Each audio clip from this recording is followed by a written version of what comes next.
हमको खालिस्तानी कहते हैं, हमको पाकिस्तानी कहते हैं, हमको आईएसआई के एजेंट कहते हैं, हमें नक्सली कहते हैं, हमें माओवादी कहते हैं। बताइए माओवादी के किसके हाथ में राइफल दिखाई दे रही तुझे?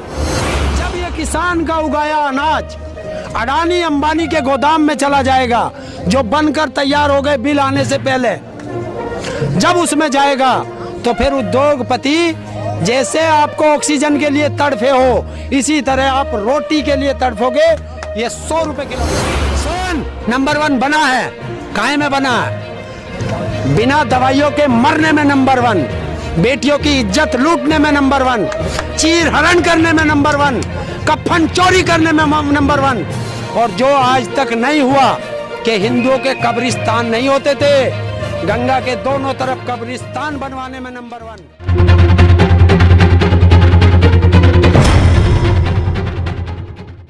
आमना सामना मीडिया और शाप टीवी में आप सभी देशवासियों का स्वागत है।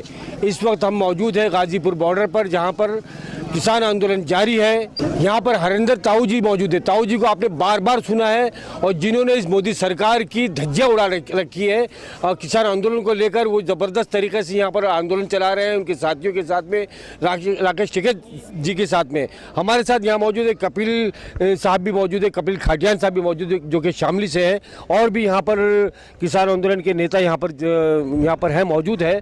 पूरी तरह से देखा जाए तो ये संसद लगा रखी है। ताऊ जी ये बताइए आप कि मोदी सरकार जो है, जिसने किसानों के साथ में जो जुल्म किया है, नाइंसाफी की है, और जो आप मिनिमम प्राइस की बात करते हैं, वो क्या है पूरा मामला है, बताएं आप। देखिए, पहले तो तीनों काले कानून जी, जो किसान के लिए ही नहीं, पूरे भारत के इंसानों के लिए जो खाना खाता है, जो अन्न खाता है, उनके लिए ये फांसी का फंदा है। दूसरा MSP, मिनिमम सपोर्ट प्राइस, जो सरकार तय करती है, आम जनता को मिलता है MRP, मैक्सिमम रिटेल प्राइस। लेकिन हम कह रहे हैं जो सरकार हमारी फसल का रेट तय कर रही है, हमें वो रेट दिया जाए। हमारी फसल कोई खरीदे, सरकार को जितनी ज़रूरत है सरकार खरीदे, उद्योगपतियों को जितनी ज़रूरत है उद्योगपति खरीदे, चाहे आप खरीदे चाहे ये खरीदे। उससे कम पे जो खरीदेगा उसको जेल होगी। ये किसान की मांग है। तीनों काले कानून जिनको किसानों का नाम दिया गया बिल का, जबकि वे रियलिटी में उद्योगपतियों के बिल हैं। सबसे पहला अनलिमिटेड भंडारण। पहले जो सरकारें थी, एक लिमिट थी भंडारण की कि आप 100 crore 100 quintal, 200 quintal, 500 quintal, 1000 quintal गेहूँ स्टोर कर सकते हो। इससे ज़्यादा करोगे तो आपके यहाँ छापा लग जाएगा। अब सरकार ने वो लिमिट हटा दी है। चाहे पूरे हिंदुस्तान का गेहूँ आप अकेले खरीद सकते हो, इस पे कोई बैन नहीं है। तो ये सबसे बड़ा वो है। उसका सीधा उदाहरण है कि अभी कोरोना काल में आपने देखा होगा कि ऑक्सीजन किसके अंडर में है? उद्योगपतियों के। और वो ऑक्सीजन का सिलेंडर की जब जरूरत आम जनता को पड़ी तो एक सिलेंडर जो 200 रुपए की गैस होती है, वो 30,000, 20,000, 40,000, 50,000 रुपए तक आया और आम आदमी को मिला नहीं। आप कह रहे हैं स्वास्थ्य मंत्री बोल रहे हैं, कोई दिक्कत नहीं। रुको एक मिनट, इसका भी जवाब दूंगा। उसी तरह जब ये किसान का उगाया अनाज अडानी अंबानी के गोदाम में चला जाएगा, जो बनकर तैयार हो गए बिल आने से पहले, जब उसमें जाएगा तो फिर उद्योगपति जैसे आपको ऑक्सीजन के लिए तड़फे हो, इसी तरह आप रोटी के लिए तड़फोगे। ये 100 रुपए किलो गेहूं बिकेगा। और दूसरी चीज आप कह रहे हो, अभी तुम्हारे जवाब देता हूं। जिस तरह आपने कहा कि वो कह रहे हैं कि कोई ऑक्सीजन की कमी नहीं हुई, जाइए दिल्ली के अंदर बत्रा हॉस्पिटल, जिन्होंने कहा है कि हमारे यहाँ ऑक्सीजन की कमी से मौत हुई है।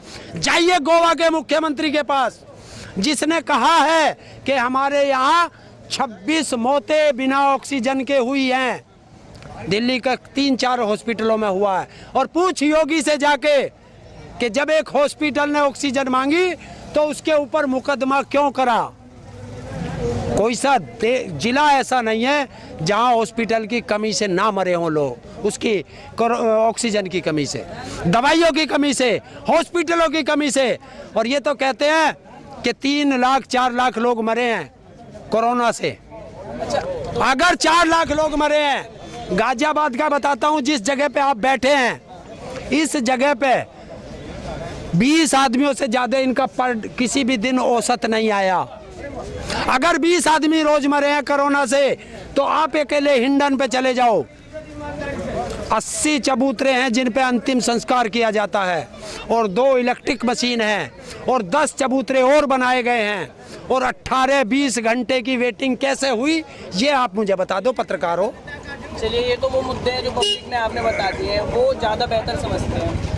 राकेश टिकैत वहाँ गए दिल्ली में, योगी जी ने कहा आएंगे तो दिक्कत होगी, अब वो वहाँ जा भी चुके हैं, तो अब क्या प्लान है? देखिए, ये बहुत भोला किसान है।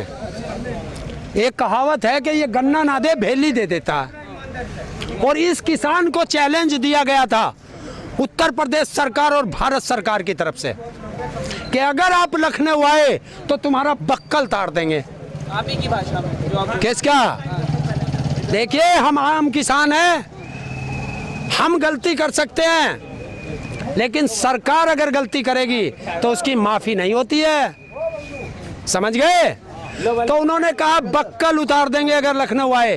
तो ये किसान ने तुरंत वो चैलेंज एक्सेप्ट कर लिया, और एक्सेप्ट करके टिकैत साहब तुरंत लखनऊ गए कि चलो आ रहे हैं। टिकैत साहब कह रहे हैं दिल्ली और लखनऊ एक बना देंगे हम, तो लखनऊ कम है क्या किसी से? अरे लखनऊ में हॉस्पिटल नहीं है, लखनऊ में स्कूल नहीं है, लखनऊ में क्या है? अगर होता तो जनता क्यों मरती? अगर लखनऊ में अच्छे हॉस्पिटल बन जाएं, अच्छे इंस्टीट्यूट बन जाएं, अच्छे मेडिकल कॉलेज बन जाएं, तो आपको मिर्ची क्यों लग रही है भैया? क्या कह रहे हैं, यूपी में योगी जी ने काम नहीं किया है? ना, क्या किया बता, तू ही बता, तू पत्रकार है, बता कौन सा हॉस्पिटल बना, कौन सी यूनिवर्सिटी बनी, बताओ ना, बताओ कौन सी यूनिवर्सिटी बनी, कुछ बना? अरे ये भोला किसान सड़कों पे पड़ा है। नंबर 1 तो सुन, नंबर 1 बना है, काहे में बना है? बिना दवाइयों के मरने में नंबर 1, बेटियों की इज्जत लूटने में नंबर 1, चीर हरण करने में नंबर 1, कफन चोरी करने में नंबर 1। और जो आज तक नहीं हुआ कि हिंदुओं के कब्रिस्तान नहीं होते थे, गंगा के दोनों तरफ कब्रिस्तान बनवाने में नंबर 1। गंगा माँ, जो वो बैठा है एक फर्जी बेटा दिल्ली के अंदर, कहता था मैं आया नहीं हूँ, गंगा माँ ने बुलाया है। जब उस गंगा माँ में लाशें बह रही थी, बेटा कहाँ था? फिर भी पूरे प्रदेश में तो उन्होंने, और दिल्ली में भी वोटिंग तो लगा रखे है ना, नंबर 1 मुफ्त राशन, काम तो गिनाते हैं ना वो। देखिए, ये 2022 हाथ कंगन को हारसी क्या और पढ़े लिखे को फारसी क्या? बैठाइए जनता के सामने, अपने घर में बैठ के तुम भी कुछ भी बोल दो। आज बोलना, यहाँ बोल, तू पत्रकार है, अपनी पत्रकारिता की भाषा बोल, अपनी पत्रकारिता की भाषा बोलो तो अच्छा लगेगा। पत्रकारिता की भाषा क्या? ना मेरी कहो ना उसकी कहो, सच को सच कहो, ये होती है पत्रकारिता की।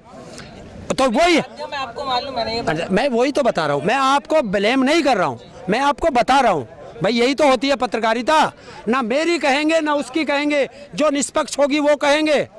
या ये होता है कि एक पत्रकार जो वहाँ बैठ के हमको अय्यास जी भी बताता है, ये पत्रकारिता होती है? बताइए आप, ये होती है? हमको खालिस्तानी कहते हैं, हमको पाकिस्तानी कहते हैं, हमको आईएसआई के एजेंट कहते हैं, हमें नक्सली कहते हैं, हमें माओवादी कहते हैं, हैं? बताइए, माओवादी के किसके हाथ में राइफल दिखाई दे रही तुझे? अच्छा, एक आरोप और लगा है, मदिरा पी रहे हैं आप, संसद में बैठे हैं वहाँ दिल्ली में। मदिरा? कौन? किसान संसद जो बैठे हैं वहाँ, दारू। कौन? किसने? एक फोटो दिखा दो, वायरल दिखा दो। पूरे टाइम में देखिए, आपके पास माइक है, आप इस माइक पे वहाँ बैठ के कुछ भी बोल दो। जब आपके पास कैमरा है और मैं यहाँ गलत काम कर रहा हूँ, तो आपके कैमरे में कैद होना चाहिए, नहीं होना चाहिए? और मदिरा क्या है? चल मैं उस पर कहता हूँ, मैं इसके खिलाफ हूँ कि जहाँ पवित्र आंदोलन चल रहा हो, अगर किसी ने ऐसा काम किया तो गलत किया।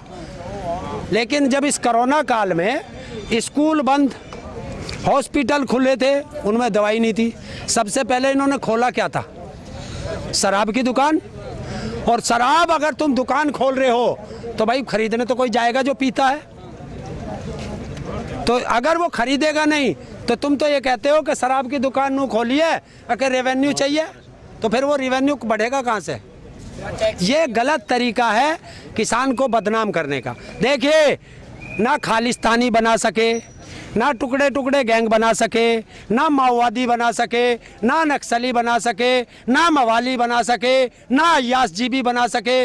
और जितने एलिगेशन ये लगा रहे हैं, हमारे पास एक टोकरी है, जो ये कहते हैं उस टोकरी में रख लेते हैं। रखो, आ रहा है 2022, आएंगे ना, 22 में आएंगे ना गांव में, हैं? वोट मांगने तो आएंगे, वो किसान टोकरी रखेगा उनके साथ। ताऊ जी 2022 तो आने वाला है, लेकिन देश ये भी जानता है, जो कि हकीकत है, कि 2014 में राकेश टिकैत जी ने जो है बीजेपी का सपोर्ट किया था। आज वही लोग खालिस्तानी और पाकिस्तानी कह रहे हैं इनको। इस पर क्या कहेंगे? देखिए, राकेश टिकैत जी ने तो कल भी खुले मन से कहा, हाँ मैंने वोट दिया है।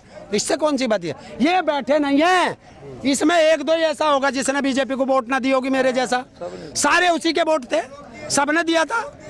तो आज देखिए, ये वो सब बीजेपी है। क्या सोच के वोट दिया था आपने? क्या उस टाइम किसान के मुद्दे नहीं थे उस वक्त भी? उस वक्त मुद्दे थे उस समय जो वोट दिया गया था। हम लोग परेशान थे पिछली सरकारों से, अच्छा समझ के लाए थे। हमें क्या पता जिसे अच्छा समझ के ला रहे, ये नालायक नहीं महानालायक निकलेगा। दूसरों से क्या उम्मीद है? आगे भी तो किसी को बनाएंगे आप, क्या इनका विरोध कर रहे हैं, आपको लगता है दूसरी पार्टी जो बनाएंगे उससे आपको? देखिए, एक नियम होता है कि जिस चीज को देख लिया, हम झोटा लाते हैं खरीद के, झोटा किसान आदमी समझता है भैंसा, बढ़िया समझ के लावें। लेकिन जब बुग्गी में जोड़ेंगे, हमें क्या पता वो बुग्गी में जुड़ते बैठ जाएगा। तो जब उसे जोड़ा तभी तो पता चला, तो बदलेंगे, दूसरा लाएंगे। 3 बार